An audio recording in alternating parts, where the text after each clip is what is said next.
এক আদিবাসী মহিলার উপর অন্যায় অত্যাচার। এই অত্যাচার, এই অন্যায় আর কতদিন চলবে? দর্শক, ঘটনাটি ঘটেছে ফাঁসিদোয়া ব্লকের জালাস অঞ্চলের অন্তর্গত ঝমকলাল আদিবাসী গ্রামে। বেশ কয়েকদিন আগে জমি সংক্রান্ত বিষয়ে বাদী বিবাদীর ঝামেলা চলছিল। এই ঝামেলাকে কেন্দ্র করে সেখানে পৌঁছে যায় কিছু দুষ্কৃতী।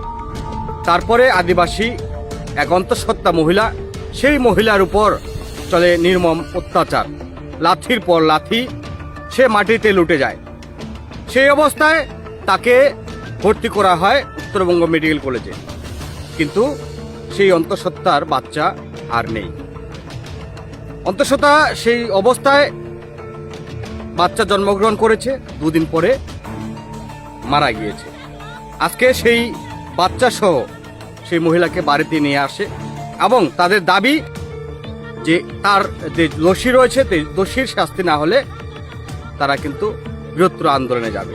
দর্শক, ঘটনাটির মূল রহস্য হচ্ছে ব্রিটিশ আমল থেকে তাদের কাছে জমি রয়েছে, কিন্তু পেপারস নেই। তারা আধিয়ারি জমি করেছিল, আরেকজন নাকি পেপারস দেখাচ্ছে। সেটাই কেন্দ্র করে চলছিল বচসা। গ্রামের সেই যে মানুষটি, যে নিষ্পাপ সেই মহিলাটাকে মারপিট করেছে, অন্যায় অত্যাচার করেছে, তারপরে তার স্বামী গেছে কাজ থেকে এসে জানতে পারে। তারপরে আবার সেই ব্যক্তির সাথে বচসা শুরু হয় এবং আমরা যতটুকু জানতে পেরেছি যে তারপরে সেই ব্যক্তি, সেই আদিবাসী ব্যক্তি তার বিবাদীর উপরে তীর নিক্ষেপ করে। সেই তীরের আক্রমণে সে ফাঁসিদোয়া হাসপাতালে ভর্তি হয় এবং তীর কিন্তু বের করা হয়। তৎক্ষণাৎ পুলিশ কিন্তু গ্রেপ্তার করেছে সেই আদিবাসী মানুষটিকে।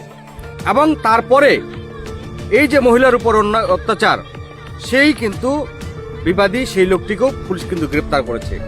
দেখছেন, আজকে সেই মহিলা এবং অন্তঃসত্ত্বা মহিলা, তার বাচ্চা সহ গ্রামে নিয়ে আসা হয়েছে এবং বিভিন্ন জায়গা থেকে তাদের আদিবাসী সমাজ সংগঠন একত্রিত হয়েছে, এসেছে এখানে হিন্দু ঐক্য পরিষদ এবং আদিবাসী ঐক্য পরিষদ এবং ফাঁসিদোয়া বিধানসভার যে এমএলএ রয়েছেন দুর্গা মুর্মু এবং আরও অন্যান্যরা। তাদের দাবি যে তার যে স্বামী জেলে রয়েছে, তার স্বামীকে না আসা পর্যন্ত তারা কিন্তু সেই ছোট যে বাচ্চাটি রয়েছে, দুদিনের সদ্যজাত শিশু, তাকে তারা দাফন করবে না। এই অন্যায় অত্যাচার শুধু আদিবাসীদের উপর কেন? আমরা প্রায় দেখে থাকি জমি সংক্রান্ত বিবাদ, এ নিয়ে অনেক কিছু ঘটনা ঘটে, কিন্তু আদেও প্রশাসন বর্তমান দুজনকেই কিন্তু গ্রেপ্তার করেছে। দেখা যাক প্রশাসনের ন্যায্য বিচার কাকে দেওয়া হয়, কি পদক্ষেপ নেয়। বিস্তারিত চোখ রাখুন সেই আদিবাসী মহিলা যে রয়েছেন, প্রতিবাসী, তারা কি বলছেন, দুর্গা মুর্মু কি বলছেন বিধায়ক, এবং সেখানকার স্থানীয় জনতা কি বলছেন। विस्तारित देखते चोख राखून सिलीगुड़ी डेली न्यूज़ रिपोर्टर। वो यहाँ पे हम लोग का तो ये जमीन के लिए झमेला हुआ है ना, तो पुलिस लोग ने मना किया आने के लिए, लेकिन हम लोग तो नहीं आया यहाँ पे।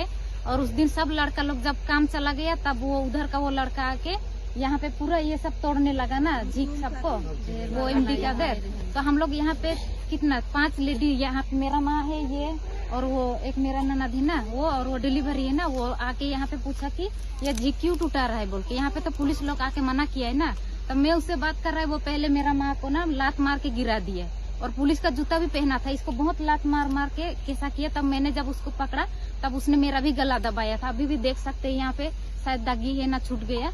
उसके बाद में वो डिलीवरी जो लेडी है वो साइड में खड़ा था, उसको भी इतना भीड़ का सामने में कैसा कर रहा है ना, किसको मार रहा है वो भी नहीं देख रहा है, उसको भी पूरा धक्का धक्की करके उसको भी मारा था। और ये जो मेरा क्या बोलता है जाओ है, उसको भी वो बच्चा पकड़ के यहाँ पे साइड में खड़ा था, उसको भी घुसा मारा था, एक बार मारने वाला था, लेकिन थोड़ा सा साइड हो गया ना, वो बोल के बच गया ना। पर अभी बच्चा को चोट लगने से क्या होता? अभी तो वो जो डिलीवरी लेडी को मारा है, वो क्या बच्चा वापस दे सकेगा? उसका बच्चा ऐसा होने से कैसा होता है? डॉक्टर लोग ने बोला बच्चा मर गया बोल के, लेकिन हम लोग ने सब आशा छोड़ दिया था, लेकिन ये बच्चा ठीक ही पैदा हुआ ना। लेकिन 4 दिन रहने के बाद बच्चा ऐसा हुआ है अभी कि वो बच्चा को वापस दे सकेगा? नहीं दे सकेगा ना। तो मेरा यही रिक्वेस्ट है कि आप लोग, हम लोग को जो लड़का लोग है, हम लोग सब लोग काम गया था, और वो लोग लेडी के ऊपर में हाथ उठाया बोल के वो लोग तो आया गुस्सा से ना, तब वो लोग ने कुछ हथियार पकड़ के गया, तो उसने तो वो लोग ने तो उसको हाथ नहीं लगाया, फिर भी वो लोग को बेकसूर है, फिर भी पुलिस ने वो लोग को ढुका दिया। तो हम लोग क्या काम करके खाएगा? लेडी लोग इधर कहाँ पे काम है? सब तो लड़का लोग ही काम करके लाता है, तभी हम लोग खाता है। गया है काम हम लोग नहीं कैसा करेंगे करता है तो हम खाना लोग भी को नहीं पता है। है। काम करके खाती है हम लोग, रोजे ऐसे करते हैं तो थोड़ा अभी मेरा के वो देगा पैसा नहीं जाने ना, खाना भी हम लोग हम लोग कितना मुश्किल से चला रहा है, हम लोग को पता है। हम लोग थाना जाने से भी हम लोग का बात नहीं सुनता है कोई भी। ऐसे करता है हम लोग तो थोड़ा, हम लोग का ढोंग करता है थाना जाने से। আমাদের লোক ওই দিনকা নিয়ে গেছে, কোন দিনকা মারামারি হয়েছে, জেল করে নিয়ে গেছে, ফাঁসি দেওয়া থানাতে নিয়ে গেছে। ওই দিনকা বলো কি ইসা 9টা রাত্রিরে ফোন করছে না, তোদের লোকে আমরা বাইর করে দিব, যে ইসা 1 বিঘা জমিন ওকে দিয়ে দাও, ওরকম করে বলছে। আমরা মানবো না। ওই যে ইসা আজাদ পঞ্চায়েতটা বলছে, আমি ডাইরেক্ট বলবো, যা বলছে তাই বলবো। পঞ্চায়েতটা বলছে যে না আরো কোন দলের পঞ্চায়েত? আজাদ কোন দলের পঞ্চায়েত? ওই যে ঝমকলালে ঝমকলালে কি টিএমসি আমি তো স্যার ওটা বলতে পারছি না, তাই গরিব লোককে উঠাবে আর এইসব আরো বলতে কতটা জমি চেয়েছিল আপনার কাছে? 1 বিঘার পরে আরো 5 কাঠা চাইছে, 1 ঘন্টার পরে 5 কাঠা চাইছে। এইভাবে কেমন করে হবে বলেন? আপনারা বলেন না। এই 1 বিঘা 5 কাঠা জমি দিলে কি আপনার স্বামীকে ছেড়ে দিত? কে বলেছে? ছাড়ে দিত। 1 বিঘা দিলে পরে ছাড়ে দিত। 1 বিঘা হলে মানে আমাদের লোক এখানে থেকে হবে না, কোনদিন হবে না, ছুটাই দিবে ওরকম বললা। তারা ওইটা হয়ে গেছে, তারপরে 1 বিঘা পরে 5 কাঠা বললো, পরে বলতেছে কি না আমরা বাইর করে দিব, 5 কাঠা দিয়ে দেন। আমরা মানবো না, আইনও গিছি আইনে। কেন অতদিন থেকে আমাদেরকে অনেক হ্যারাসমেন্ট করাইছে, আমরা অনেক হয়ে গেছে, আমাদের হ্যারাসমেন্ট করতে যাই না। এর আগে আদিবাসী জমি এইভাবে নিয়েছিল কোন শাসক দলের কিংবা বিরোধী দলের নেতা? কোনো নেতা নাই, আছে নাই, আগে থেকে কোনো নাই। এই যে বেশি হয়ে গেছে, তারপরে কোথায় যাবা আমাদের দিমাগে খাটতিছে না, কোন দিকে গেলা, কোন দিকে লাগাবা, আমাদের উপায় নাই। দাদা দাদি তো মরে গেল। এইখানে আপনার পরিচয়টা, অ্যাড্রেসটা বলেন। আমার পরিচয় হইছে আমারটা। আপনার নাম? আমার নাম হেমা মুন্ডা। জায়গার নাম? জায়গার নাম ঝমকলাল। झमकलाल फांसी दो। धन्यवाद। हमने सुना कि मेरा लड़के तो यहाँ शादी होके आया है, तो जवाई वो जो उसका जो भैया लोग था, ये जमीन वो लोग का है। जितना तक हम लोग को पता है कि जमीन वो लोग का है, वो लोग बाहर से आके लड़ाई झगड़ा किया। मेरा लड़की गर्भवती था, उसमें से ये लोग आके मारधार करके मेरा लड़की को लात घुसा मार के वो गिरा दिया। गिराने के बाद में फिर मेरा लड़की का असुविधा हो गया। हम लोग मेडिकल लेके गया, मेडिकल में कितना दिन था वहाँ ट्रीटमेंट किया, उसके बाद में हम लोग बच्चा को बचा नहीं सके। क्या मतलब माँ का हुआ? ना बच्चा पैदा हो के 2 दिन था, उसका बाद में फिर डेथ हो गया। हाँ, अभी मेरा लड़की का अवस्था बहुत खराब है। हाँ, हॉस्पिटल से तो डिस्चार्ज कर दिया, लेकिन हमारा लड़की जब तक ठीक नहीं होगा तो हमको तो कुछ ये करना ही पड़ेगा, हमको आगे जब तक जाना पड़ेगा। अभी कहाँ है आपका लड़की? हॉस्पिटल में ना घर में? अभी तो घर में लाया फिलहाल। ट्रीटमेंट क्या चल रहा है? अभी तो घर में लाया है, अभी कैसे चलेगा ट्रीटमेंट? हॉस्पिटल से तो हम लोग छुट्टी लेके, बच्चा डेथ हो गया इसीलिए छुट्टी लेके आया।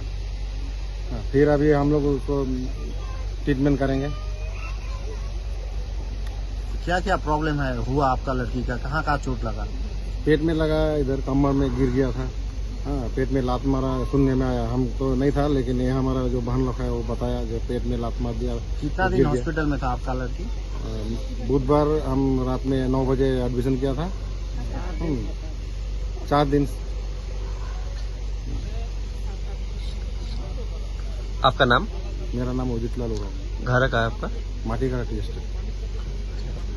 শুধুমাত্র গতকাল থেকে না বা এর কয়েকটা দিন না, এটা অনেক দিন থেকে এখানকার যারা আদিবাসী রয়েছেন এরা দীর্ঘদিন থেকে কিন্তু এখানে বসবাস করেন এবং বসবাস করতে ইনাদের একটা প্রথমে যেটা জোরদার জমিদার ছিল তাদেরই কিন্তু ইনারা আদিয়ার ছিলেন এবং এই আদিয়ার জমিটাকে তারা সময় মতো তারা সেগুলো হয়তো নামজারি করতে পারেননি। আদিবাসী মানুষ আপনারা জানেন যে তাদের ততটা সবকিছু বুঝে উঠতে পারে না। আমি এই বিষয় নিয়ে কিছুদিন আগে আমার কাছে কমপ্লেন আসছিল, আমি এখানে আমি ভিজিটেও আসছিলাম এবং ওনাদের কাগজপত্র সম্পূর্ণভাবে দেখেছি। এরা কিন্তু প্রাপ্যযোগ্য এবং এখান থেকে যারা 1 কিলোমিটার দূরে অর্থাৎ যেই ব্যক্তি অর্থাৎ সিভিক পুলিশ সেটাও রাজু, সেই ব্যক্তি কি করে এই জমিটা অর্থাৎ একটা আমরা সাধারণভাবেই জানি যে কোনো একটা পাট্টা বা ভেস্ট জমির সেই ভেস্ট জমির উপরে কিন্তু যারা দীর্ঘদিন ধরে যারা বসবাস করেন অর্থাৎ যে সমস্ত জায়গায় বসবাস করেন তাদেরই কিন্তু একটা প্রাপ্যযোগ্য। কিন্তু এখানে এই ঝামেলা বাধার পরে এরা জবরদস্তি এখানে দখল করতে আসে এবং দখল করার সময় তাদের মধ্যে হাতাহাতি এবং যে ধরনের যেই গর্ভবতী মহিলাকে কিল ঘুষি মেরেছে, তার গলা টিপে যেভাবে তাকে লাত মেরেছে, এটা আগেও কমপ্লেন করে সেটা আমরা কমপ্লেন করাইওছি। কিন্তু অত্যন্ত দুঃখের বিষয় আজকে যে ধরনের এই জায়গাগুলোতে বেছে বেছে যে ট্রাইবাল আদিবাসীদের জমি অর্থাৎ প্রশাসনিক অর্থাৎ এখানকার বিএলআরও তাদের মদতে এই যে কিছু এই হারমাত বাহিনীরা অর্থাৎ একটা সিভিক পুলিশ মানে আপনি বুঝতে পারছেন, পুলিশের লোক যখন এই ধরনের একটা সাধারণ একটা গরিব মানুষের যেটা ভিটে মাটি নেই সেই ব্যক্তিদেরকেও সেখান থেকে তাদেরকে তাড়ানোর চেষ্টা করা হয়েছে। এই যে গতকালকে এই মেডিকেলে কয়েকটা দিন থেকে চিকিৎসা হচ্ছিল এবং সেখানে আমরা দেখেছি একদম পুরোপুরি এই ডেলিভারি অর্থাৎ গর্ভবতী মহিলা তার যেভাবে তাকে কিল ঘুষি লাথি মেরে আমাদের কাছে ভিডিও ফুটেজ আছে। আমি এই বিষয়ে আমি প্রশাসনিককে অবগত করেছিলাম যে যাতে এটা যথাযথ লিগ্যাল অ্যাকশন নেওয়া হয়। কিন্তু আজকে যে ধরনের অত্যন্ত দুঃখ অর্থাৎ কারোর যদি ছেলে মেয়ে থাকে সেটা আমারও একটা দুঃখ বেদনা একটা মায়ের